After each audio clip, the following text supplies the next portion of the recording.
નમસ્કાર મિત્રો, જય શ્રી રામ, જય સીતારામ, જય જય હનુમાન, જય બાઘેશ્વર ધામ સરકાર. મિત્રો, પીપળાનું વૃક્ષ એક એવું વૃક્ષ છે જેને આપણે આપણા ઘરની આજુબાજુ ઉગતું જોઈએ તો પણ તેને તરત જ ઉખાડીને ફેંકી દઈએ છીએ.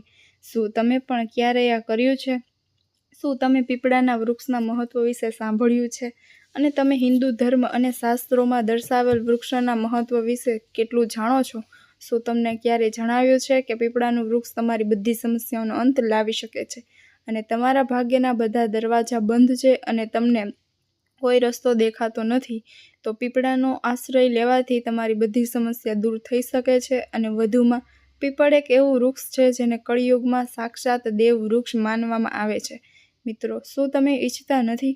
શાસ્ત્રોમાં પીપળનું શા માટે આટલું મહત્વ જણાવવામાં આવ્યું છે તે જાણવા માટે અને કયો મંત્ર બોલવાથી, ફક્ત પીપળનો સ્પર્શ કરવાથી તમારી બધી મનોકામના પૂર્ણ થશે, અને પીપળની પૂજા કેવી રીતે કરવી અને પીપળના પૂજા કરવાથી શું ફળ મળે છે, અને જેઓ પીપળા વિશે કહે છે કે પીપળાના વૃક્ષ પર ભૂત રહે છે, તો આમાં કેટલું સત્ય છે અને એવા કયા કાર્યો છે જે આપણે ભૂલથી પણ પીપળની નીચે ન કરવા જોઈએ. આ બધા પ્રશ્નોના જવાબ જાણવા માંગતા હો તો આજે અમારા આજના આ વિડીયોમાં તમારા માટે લાવ્યા છીએ, પરંતુ તેના માટે તમારે આ વિડીયોનો અંત સુધી જોવો પડશે. તો મિત્રો, અમારી દર્શ સ્ટોરી વાર્તામાં આપનું સ્વાગત છે.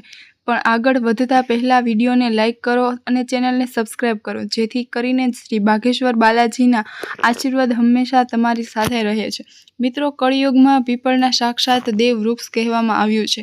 શ્રીમદ ભાગવત ગીતાના એક શ્લોકમાં શ્રી કૃષ્ણએ પોતે કહ્યું છે કે વૃક્ષોમાં હું પીપળ છું. આ ઉપરાંત અર્થવેદ અને છંદો અને ઉપનિષદોમાં પીપળાના વૃક્ષને દેવોના સ્વર્ગ તરીકે વર્ણવવામાં આવ્યું છે.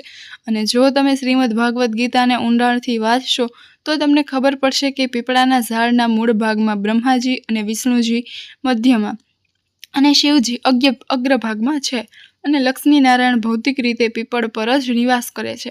માત્ર ભગવદ્ ગીતામાં જ નહીં, પણ સ્કંદ પુરાણમાં પણ નારાયણ પોતે કહે છે કે પીપળના મૂળમાં વિષ્ણુ છે, કૃષ્ણ દાંડીમાં છે, નારાયણ છે શાખાઓમાં, શ્રીહરિ છે પાંદડામાં અને શ્રીહરિ ફળોમાં છે. પીપળના વૃક્ષમાં તમામ દેવી દેવતાઓનો વાસ છે. તેથી કળિયુગમાં પીપળાનું વૃક્ષ તમામ લોકો માટે લાભદાયી વૃક્ષ છે. અને હિન્દુ ધર્મ કહે છે કે પીપળાની પૂજા કરવાથી બધી મનોકામનાઓ પૂર્ણ થાય છે. તો ચાલો તમને એ પણ જણાવી દઈએ કે જે પણ વિદ્વાનોને લાગે છે કે પીપળના ઝાડ નીચે ભૂત પ્રેત અને દુષ્ટાત્માતાઓનો વાસ છે, તેઓએ જાણવું જોઈએ કે અઠવાડિયાના રવિવારના દિવસે જ પીપળના ઝાડમાં દરિદ્રતા રહે છે. શાસ્ત્રોમાં પણ રવિવારે પીપળના વૃક્ષની પૂજા કરવાની મનાઈ કરવામાં આવી છે. તમારે રવિવારે તેની પૂજા ન કરવી જોઈએ. આ સિવાય જો ક્યારેય તમારા ઘરની નજીક પીપળો ઉગતો હોય અને તમારે તેને કાપવો હોય તો પછી તમે રવિવાર પસંદ કરી શકો છો. આવું કરવાથી તમારી ગરીબીનો નાશ થાય છે. મિત્રો, ધર્મ કહે છે કે દરેક વ્યક્તિને તેમના જીવનમાં ઓછામાં ઓછું એક પીપળાનું વૃક્ષ ચોક્કસ વાવવું જોઈએ, પરંતુ ખાસ ધ્યાન રાખો કે પીપળનું વૃક્ષ હંમેશા ઘરથી દૂર વાવવું જોઈએ, અને તમારે ભૂલથી પણ ઘરમાં પીપળના ઝાડનો પડછાયો ન પડવા દેવો જોઈએ. હવે જો આપણે વૈજ્ઞાનિક દ્રષ્ટિથી પીપળના ફાયદાઓ જોઈએ તો દુનિયાભરમાં તમામ વૃક્ષોમાં પીપળનું એકમાત્ર વૃક્ષ છે જે વૃક્ષ 24 કલાક ઓક્સિજન છોડે છે. આ ઉપરાંત પીપળના ઝાડમાં અનેક પ્રકારની દવાઓ પણ જોવા મળે છે જે ઘણા અસાધ્ય રોગોને મટાડવામાં ઉપયોગી છે. મિત્રો, જો આપણે શાસ્ત્રોને ઊંડાણપૂર્વક વાંચીશું તો ખબર પડશે કે ભગવાન પીપળાના પાનમાં રહે છે. જો તમે રવિવાર સિવાય અન્ય દિવસે પણ પીપળાના ઝાડને કાપવાનું વિચારતા હો તો તમારા પરિવારના પૂર્વજોને ભોગવવું પડે છે અને તમારી વૃદ્ધિમાં પણ અવરોધ આવે છે.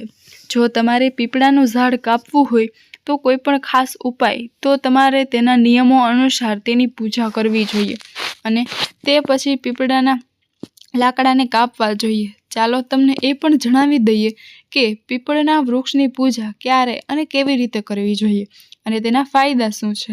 મિત્રો, જેમ આપણે અગાઉ કહ્યું છે કે તમે રવિવાર સિવાય અઠવાડિયાના તમામ દિવસોમાં પીપળના વૃક્ષની પૂજા અર્ચના કરી શકો છો. અને જો તમે અમાવસ્યા શનિવારે પીપળના ઝાડ નીચે હનુમાનજીની પૂજા કરો છો અને હનુમાન ચાલીસાનો પાઠ કરો છો તો તમારા ઘરની બધી જ સમસ્યાઓ દૂર થઈ જાય છે.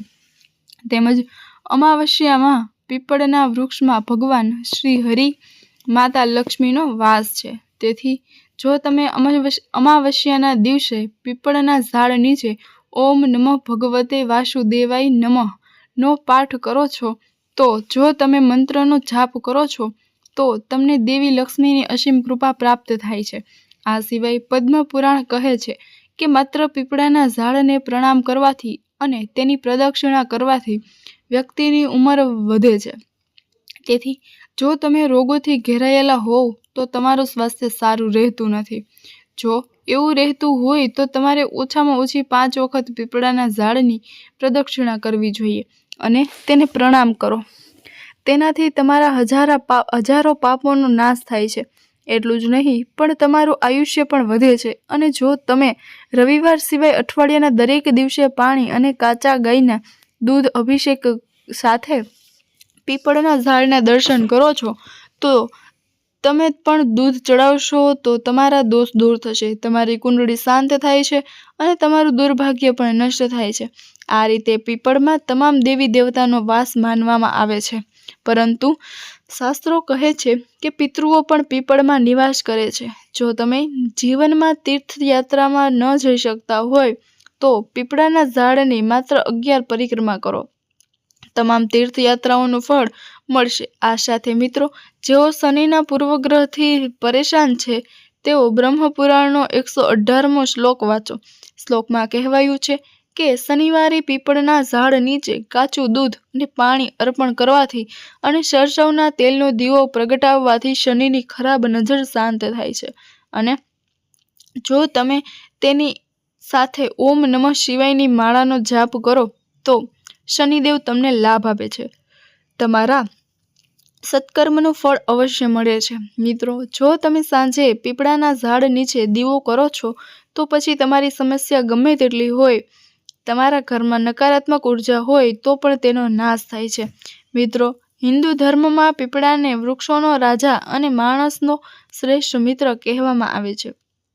જો તમે સમસ્યાઓથી ઘેરાયેલા હોવ અને તમને બહાર નીકળવાનો કોઈ રસ્તો દેખાતો નથી, જો તમે જીવનમાં નિરાશા અનુભવી રહ્યા હોવ તો તમારે કાંઈ પણ કરવાનું નથી. તમે ફક્ત પીપળના ઝાડ નીચે જાઓ.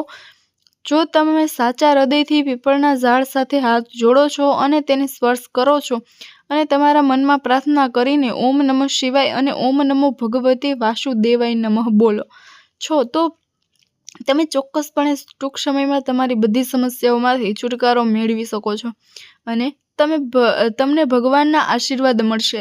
જ્યારે જો તમે બીમાર હો, તમારા પરિવારમાં કોઈ એવો દર્દી છે કે જેનો રોગ મટી રહ્યો નથી, તો તમારે તેના ઓશિકા નીચે પીપળના વૃક્ષનું મૂળ રાખવું. તે અસાધ્ય રોગોને પણ મટાડે છે. આ સાથે એવું પણ માનવામાં આવે છે કે જો તમે અમાવસ્યા અને શનિવારના દિવસે પીપળના ઝાડ નીચે મહાદેવનું શિવલિંગ બનાવીને તેની યોગ્ય રીતે પૂજા કરો છો અને જો તમે પીપળના ઝાડ નીચે બેસીને ઓમ નમઃ શિવાયનો જાપ કરો છો તો પણ તમને તમારા જીવનમાં ચમત્કારી પરિણામો જોવા મળશે. જો તમે તમારા જીવનમાં ચમત્કારિક લાભ જોવા માંગતા હોવ તો પીપળના ઝાડ નીચે બેસીને પીપળના 11 પાન લો, તેમના પર ચંદન ચડાવો, જય શ્રી રામ લખો અને આ પાંદડાની માળા બનાવીને હનુમાનજીની મૂર્તિની આસપાસ લપેટો. આમ કરવાથી તમારી બધી મુશ્કેલીઓ અને તમામ દોષોનો નાશ થશે.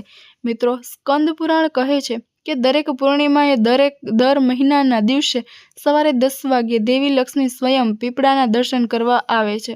જો તમે તમારા જીવનમાં ગરીબીથી પરેશાન છો તો પૂર્ણિમાના દિવસે સવારે 10 વાગ્યે પીપળાના ઝાડને કાચા દૂધ અને પાણીથી અભિષેક કરો અને દેવી લક્ષ્મીના કોઈ પણ એક મંત્રની માળા અને નૈવેદ્ય તરીકે ફળ અને ફૂલ ચડાવો. જાપ કરીને દીવો પ્રગટાવો. આમ કરવાથી તમને ક્યારેય ધનની ખોટ નહીં થાય. આ સાથે જો તમારો ધંધો સારો નથી ચાલતો તો દર શનિવારે તમારે પીપળનું એક પાન તોડીને તેના પર ચંદન વડે સ્વસ્તિક બનાવવાનું છે અને તેને તમારી દુકાનમાં રાખવાનું છે. આમ માત્ર 7 શનિવારે કરો અને પછી તેને પીપળાના ઝાડના મૂળમાં દાટી દો. તમારા ધંધામાં ધન્ય થશે અને તમને આર્થિક લાભ મળવા લાગશે. તો મિત્રો, જો તમને ગુરુજીની આ બધી વાતો પસંદ આવી હોય તો વિડીયોને લાઈક કરો અને કોમેન્ટ બોક્સમાં જય શ્રી રામ, જય બાગેશ્વર ધામ સરકાર, જય હનુમાન, જય સીતારામ.